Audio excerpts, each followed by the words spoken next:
Oh god, it's been so long since I've done a recorded video. So I saw something on Twitter today. Thanks to the Atheist Gamer for pulling up the video so I could see it. But yeah, I'm gonna let this play in its entirety because OBS is being a bitch. So you're gonna get the full experience I did before I decide to go ahead and comment about this.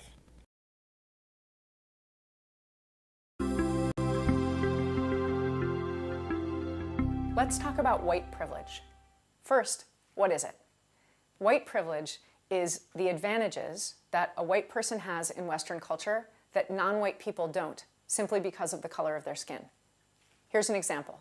If you've ever taught a child that when they see a police officer, they should wave and expect a cheerful wave in return, that's probably white privilege, because non-white adults have some real founded fears about teaching their children to engage with police officers, no matter what a positive way they want to do it in. Now, let's talk about why it matters. A generation and two ago, there were strong beliefs about what boys couldn't do and had to do, and what girls couldn't do and had to do.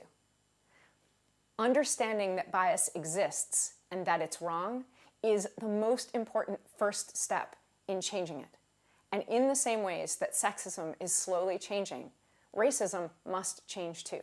So we need to teach kids about this.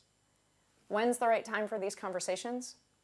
Pretty much as soon as a child understands the concept of fair, as in, that's not fair.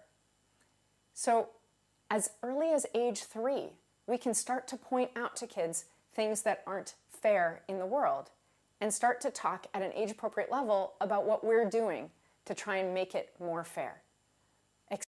I'm sorry, I gotta cut her off there. I can't even sit through this video again. Here's the thing. When I was a kid, we were taught not to wave at the police. My family is what one would normally consider, by just vision alone, white.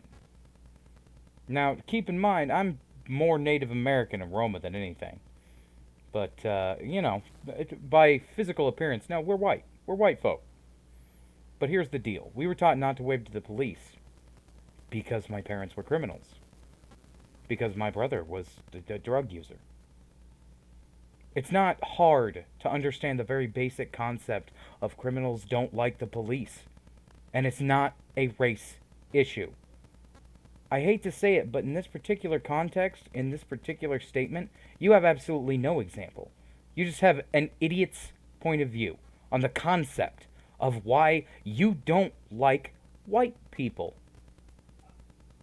There was a famous man, and I'm not going to say his name because so many people decide to whip him out in so many situations, but he said a very important phrase in this particular context.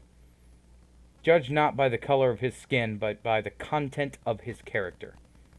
If you honestly believe that every policeman on the world, every policeman, is going to sit there and just shoot at you because you're black, you have a fundamental problem with the concept of police.